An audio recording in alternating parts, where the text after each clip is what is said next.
एक ही दीपक की 3 लौ की तरह जगा दिया। मेरे काल में भीष्म, द्रोण, कर्ण, अर्जुन, भीम जैसे महायोद्धा थे।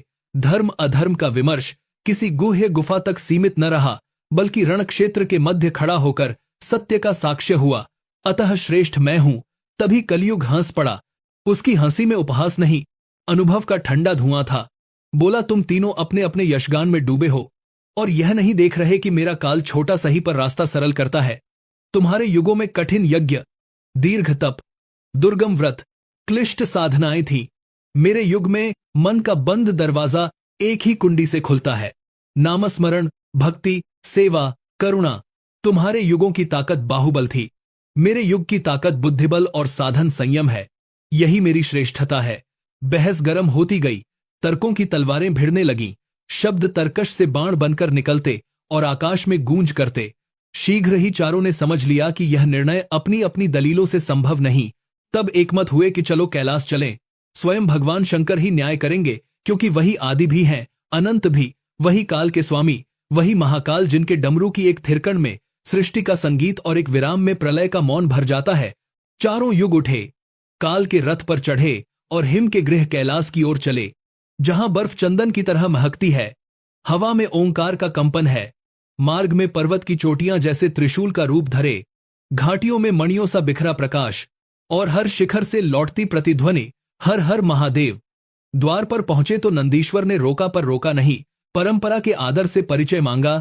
चारों ने कहा कि हम काल के 4 पृष्ठ हैं और महादेव की शरण में न्याय चाहते हैं। नंदी ने झुककर संदेश दिया। भीतर से वाणी आई, उन्हें सम्मान सहित हमारे समक्ष ले आओ। दरबार सजा, मां पार्वती कमल सा मुख लिए। गणों के मध्य शंभुनाथ, भूत प्रेत योगिनियां, देवगण सब उपस्थिति से आकाश भरा। चारों ने प्रणिपात किया। महादेव बोले, स्वागत है। कहो काल के पुत्रों, किस हेतु से आए हो? तुम तो स्वयं समय हो, फिर समय का निर्णय मांगने मेरे पास क्यों आए? चारों ने एक स्वर में कहा कि प्रभु, हमारे बीच विवाद उठ खड़ा हुआ कि हम में सबसे बड़ा और श्रेष्ठ कौन। हम आपस में यह निर्णय नहीं कर पाए, आप ही न्याय करें। शंकर ने नेत्रों की जिज्ञासा समेटकर कहा कि वचन सुना, पर न्याय केवल वाणी पर नहीं होता। पहले अपना अपना मत रखो, फिर परीक्षा होगी। सतयुग आगे बढ़ा और बोला कि मेरा काल दीर्घायु, पवित्र और निर्विकार, धर्म की चौपाई के 4 चरण अक्षुण्ण, ब्रह्मतेज से लोक आलोकित, इसलिए श्रेष्ठ मैं। कलयुग ने विनय से बीच में कहा कि प्रभु, बड़े आयु से नहीं, गुण से होते हैं। शिव ने गंभीरता से कहा, सत्य की यह बात स्मरणीय है। त्रेता ने कहा कि मेरे युग में मर्यादा ने जीवन को ढांचा दिया। घर, समाज, राज्य का काठामांचा मर्यादा के गारे से जुड़ा, राम राज्य का स्वप्न व्यवहार में उतरा। द्वापर ने कहा कि मेरा युग कर्मयोग का उद्घोषक, जहां ज्ञान ने युद्ध के बीच भी मनुष्य के कर्तव्य का दीप नहीं बुझने दिया। और अब कलयुग ने कहा कि मेरा युग भक्ति का सरलीकरण है। सीमित आयु, सीमित शक्तियां, पर तीक्ष्ण बुद्धि और दया का सहज प्रसार। इसीलिए मेरी महानता कठिन को सरल करने में है। महादेव ने मुस्कुराकर कहा कि केवल दलीलों से सत्य का निश्चय नहीं, परीक्षा होगी। जो बुद्धि, धैर्य, कौशल और धर्मसम्मत उपाय से सफल होगा, वही आज के प्रश्न का उत्तर बनेगा। इतना कहकर उन्होंने कैलाश की तलहटी में एक विराट लोहे का परसा अपनी योगमाया से प्रकट किया, जिसका भार देखकर पर्वत भी थर्राएं, और पास ही चावलों का ढेर लगा दिया और आदेश दिया कि मेरे 500 गण भजन करेंगे। तुम्हारे युग का एक व्यक्ति आए, इस परसे पर चावल पकाकर इन गणों को प्रसाद रूप में भजन कराए। जो बिना अनर्थ किए कार्य सिद्ध करेगा, उसी के पक्ष में तराजू झुकेगी। दरबार में सन्नाटा छा गया। हिम का स्पर्श और अग्नि की संभावना एक साथ कांप उठी और कथा यहां से अगली करवट लेने लगी। जब महादेव ने नियम बांध दिया तो सबसे पहले सतयुग आगे आया। उसके इशारे से एक देवतुल्य पुरुष उपस्थित हुआ, जिसकी देह में जैसे तप का धधकता अंगार था। विशाल भुजाएं, ऊंचा कद, मुख पर शांति, नेत्रों में तेज। वह व्यक्ति बिना किसी हो हल्ले के आगे बढ़ा। उसने धरती में गहरा गड्ढा खोदकर एक अनुशासित भट्टी बनाई, पर्वत की सूखी डालें और गिरी हुई लकड़ियां इकट्ठी की, अग्नि प्रज्वलित की। फिर उस विराट परसे की ओर गया जिसे देखकर सामान्य मनुष्य गिर पड़े। उसने एक ही प्रवाह में परसा उठाया, भट्टी पर जड़ दिया, ऐसे जैसे वज्र ने हौले से धरती को छुआ हो। फिर चावल और पानी का समुचित संतुलन डाला। पवन ने जैसे मंत्र फूंका, भाप उठी, शुद्ध सुगंध फैली। गण भजन करते रहे और कुछ ही क्षणों में चावल पक गए। उसने पत्तल बिछाई, गणों को क्रम से बैठाया, स्वयं परोस कर प्रसाद कराया। सतयुग ने प्रणाम किया। गणों ने संतोष का संकेत किया।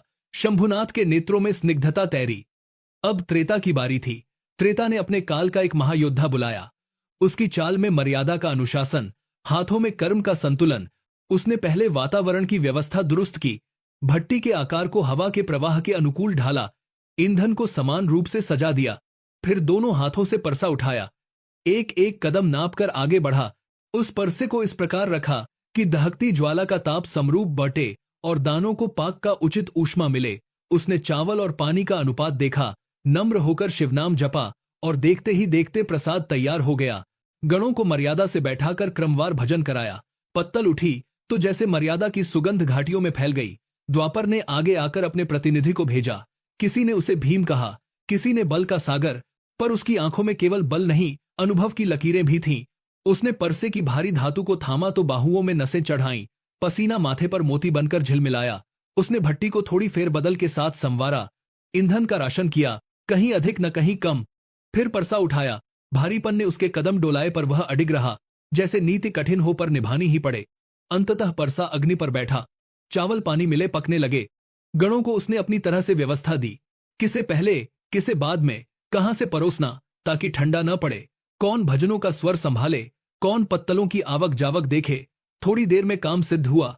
द्वापर ने प्रणाम किया, उसके माथे पर श्रम की रेखा थी और होठों पर संतोष।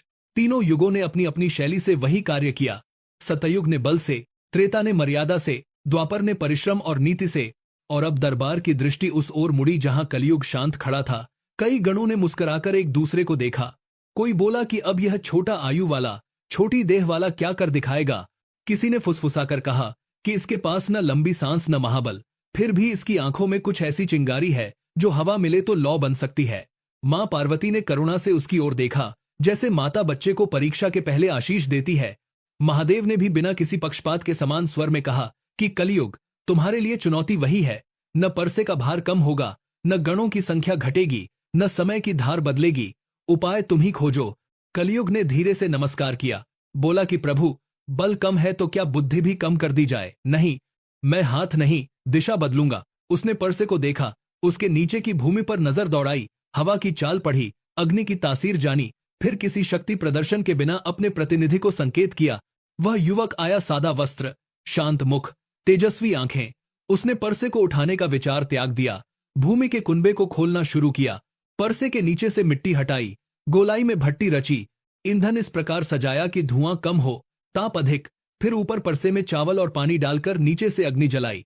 परसा अब भी अपने स्थान पर था और उसकी धातु गर्म होती जा रही थी। जल्द ही चावल पकने लगे। उसने गणों से कहा, हे प्रभु के सेवकों, सेवा में सहभागी होना भी भजन है।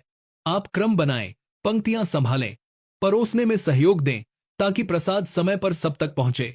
गणों ने एक स्वर से स्वीकार किया और कुछ ही समय में प्रसाद वितरित हो गया। किसी को इधर उधर दौड़ना नहीं पड़ा, किसी ने अकारण भार नहीं ढोया। हर चरण में बुद्धि का बंटवारा हुआ, न किसी का श्रम व्यर्थ, न किसी का समय। जब सब तृप्त हुए तो उसने राख समेटी, स्थान स्वच्छ किया, परसे को वहीं छोड़ दिया, जैसे बृहद समस्या को उसकी जगह रखकर हल कर दिया। न उसे उठाने का आहन, न उसे छोड़ने की लापरवाही। दरबार में मौन छा गया। मौन में मां पार्वती की आंखें चमकीं, नंदी के मुख पर स्वीकृति का शीतल भाव और गणों के हृदय में सेवा का रस। महादेव ने अपना त्रिनयन आधा खोला, भीतर करुणा, बाहर न्याय, और अब निर्णय का क्षण समीप था। तब शंकर ने धीमे स्वर से कहा कि देखो, तीनों ने कार्य किया, एक ने बल से, दूसरे ने मर्यादा से, तीसरे ने परिश्रम से, पर चौथे ने सीमित साधनों में उपाय खोजा, सहभागिता जगाई, सेवा को साधना बनाया और कठिन को सरल कर दिया। यही कलयुग की पहचान है। पर निर्णय अभी शेष था, क्योंकि शिव का न्याय केवल कौशल नहीं, धर्म के सार तक उतरता है। और सार यह पूछता है कि किसने कार्य को केवल संपन्न नहीं किया, बल्कि उसे सत्य, करुणा और लोकहित की डोर में बांधा। दरबार की श्वास अटक गई और अग्नि की लौ जैसे निर्णय सुनने को डोलने लगी। महादेव ने शांत नाद में कहा कि निर्णय से पहले कुछ प्रश्न सतयुग के प्रतिनिधि से पूछा कि तुमने बल से परसा उठाया, उत्तम, पर यदि तुम्हारे सामने कोई ऐसा हो जिसे बल न हो, तो क्या वह धर्म कार्य से वंचित रह जाए? सतयुग ने विनम्रता से कहा कि मेरे युग में सबके भीतर बल और तप था। शिव बोले कि ठीक, पर सार्वकालिक धर्म वह है जो दुर्बल को भी सहारा दे। फिर त्रेता से कहा कि मर्यादा के अनुशासन ने तुम्हारा कार्य सुगठित किया, पर यदि नियमों का आग्रह नियम के लक्ष्यार्थ से ऊपर हो जाए तो करुणा कहां जाएगी? त्रेता ने सिर झुकाया और कहा कि मर्यादा का लक्ष्य ही करुणा का रक्षण है। जब लक्ष्य भुला जाए तो नियम बोझ बन जाते हैं। द्वापर से बोले कि तुम्हारा परिश्रम धारदार है, नीति के समीकरणों से तुमने ताप का संतुलन साधा, पर यदि नीति के नाम पर अहम आ जाए कि वही एकमात्र उपाय है तो समाधान संकीर्ण हो जाता है। द्वापर ने स्वीकार किया कि नीति का चिन्ह अह नहीं विनय है, और अब कलयुग की ओर दृष्टि की। पूछा कि तुमने परसा नहीं उठाया, यह बुद्धि का कौशल है, पर कहीं ऐसा तो नहीं कि सुविधा के नाम पर हम परिश्रम से भागने लगें? कलयुग ने हाथ जोड़कर कहा कि नहीं प्रभु, मेरा उपाय परिश्रम से भागना नहीं, परिश्रम को बुद्धि से दिशा देना था। मैंने गणों को सहभागी बनाया ताकि सेवा सबकी साधना बने और समय, श्रम, साधन तीनों का अपव्यय न हो। शिव ने त्रिकालदर्शी दृष्टि से आगे कहा कि मैं देखता हूँ कि सतयुग में धर्म के 4 चरणों में स्थिरता थी, पर जीवन की जटिलताएं कम थीं।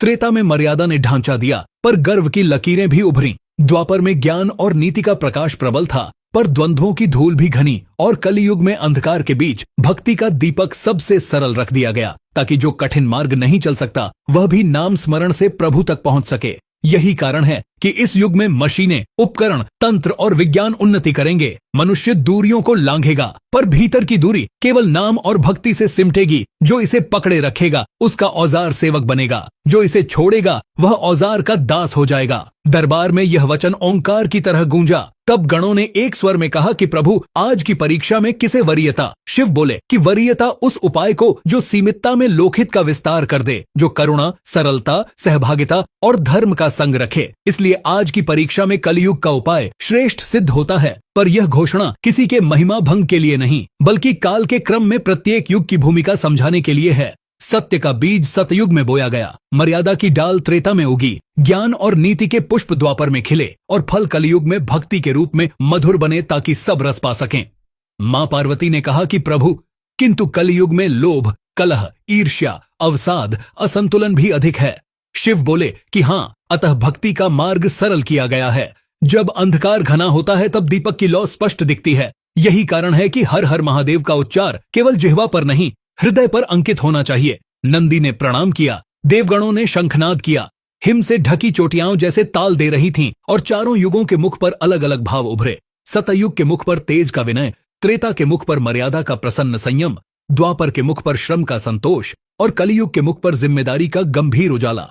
कलयुग ने कहा कि प्रभु, यदि आपने आज मुझ पर यह उत्तरदायित्व रखा है तो मैं अपने लोगों को यही संदेश दूंगा कि उपकरण साधन है, साध्य नहीं। सुविधा साधन है, संवेदना साध्य। मैं बताऊंगा कि सेवा में भागीदारी ही भजन है, कि रोटी बांटना ही प्रसाद है, कि नाम जपना ही ध्यान का प्रथम सोपान है, और कि ज्ञान का अहम मन को पाषाण बनाता है, ज्ञान की विनय उसे प्रसाद बनाती है। शिव ने आशीष दिया, तुम्हारा वचन युग का संकल्प बने। सतयुग, त्रेता, द्वापर, तुम भी अपने लोक लौटो। तुम्हारी महिमा अपने अपने विस्तार में अक्षुण्ण है। काल चक्र किसी एक पहिए से नहीं चलता, चारों की गति से चलता है। यदि एक भी जाम हो तो रथ डगमगाता है। इसलिए एक दूसरे की गरिमा जानो और आज के निर्णय को अहं का शंख नहीं, जिम्मेदारी का नाद समझो। देव सभा में यह आदेश जैसे हिमालय के गर्भ में अंकित हुआ। उस क्षण आकाश में एक शांतिमय बरसात हुई। हिम के कण फूलों की तरह गिरते रहे और कथा ने अपने अंतिम विस्तार की राह पकड़ी, जिसमें परिणाम भी था और संदेश भी, जिसमें विजय का कोई गर्जन नहीं, कर्तव्य की धीमी वीणा थी, और जिसमें महादेव का निर्णय केवल एक युग की प्रशंसा नहीं, बल्कि मानव के भीतर चलती 4 प्रवृत्तियों की व्याख्या था।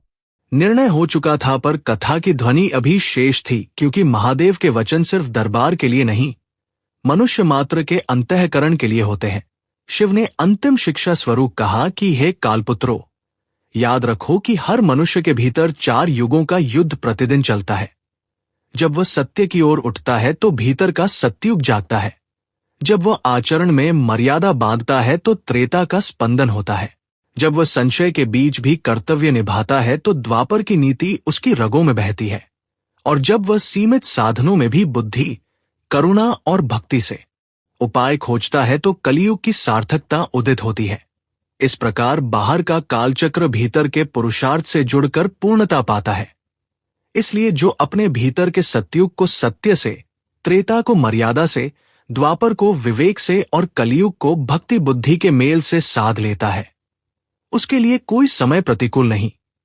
दरबार में ध्यान की निस्तब्धता उतर आई।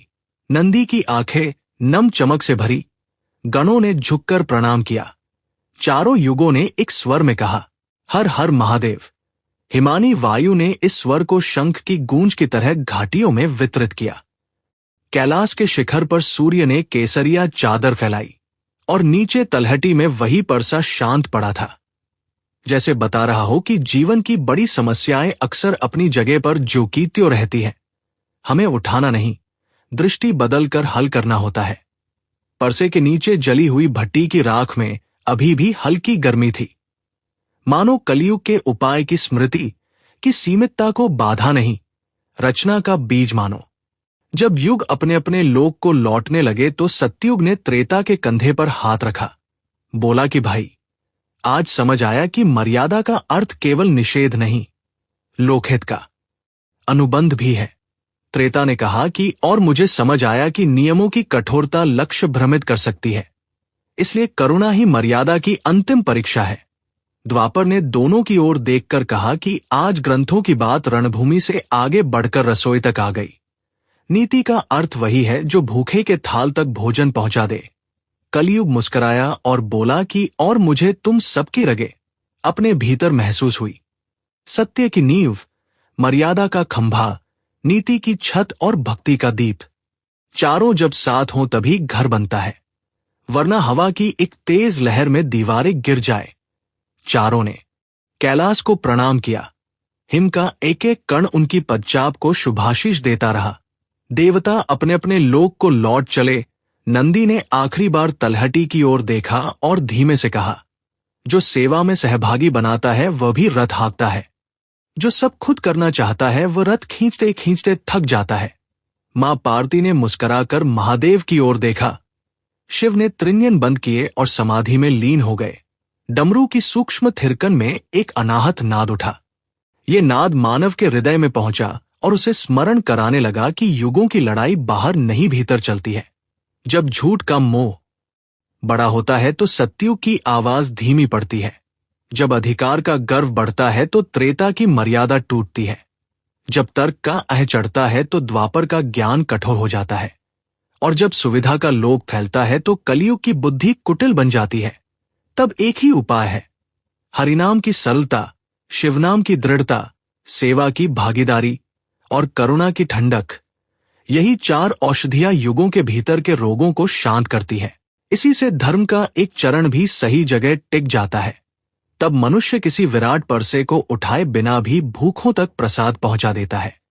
किसी कठिन प्रश्न को घसीटे बिना भी उसके नीचे से उत्तर की आग जगा देता है। यही इस कथा का ललाट लेख है। और जब ये समझ मन के गर्भगृह में बैठ जाती है तो बाहर का शोर अपने आप मंद पड़ जाता है। विचारों के बाजार में मोल तोल छूट जाता है और जीवन एक शांत, स्थिर, करुण, बुद्धिमान, भक्ति पथ बन जाता है, जहां हर कदम पर शंकर का आशीष है, हर मोड़ पर पार्वती की मुस्कान, हर धड़कन में नंदी का नाद, हर श्वास में गणों का कीर्तन और हर शब्द में हर हर महादेव का उजाला। यही उजाला आपकी आंखों से आपके घर तक जाए, आपके घर से आपके नगर तक और आपके नगर से इस युग के अंधेरे कोनों तक, ताकि जो भी सुन रहा है वो केवल कथा न सुने, वो अपने भीतर चल रही चार युगों की लड़ाई को पहचाने और आज से निश्चय करे कि वह सत्य को बोलने, मर्यादा को निभाने, विवेक को साधने और भक्ति को जीने का प्रयत्न करेगा। क्योंकि वही प्रयास इस कलयुग की वास्तविक श्रेष्ठता है। वही वो पुल है जिस पर चलते हुए हम सब अपने भीतर के कैलाश तक पहुंचेंगे, जहां महादेव मौन है, पर उनका मौन ही मंत्र है और उनके मंत्र का अर्थ है हर हर महादेव।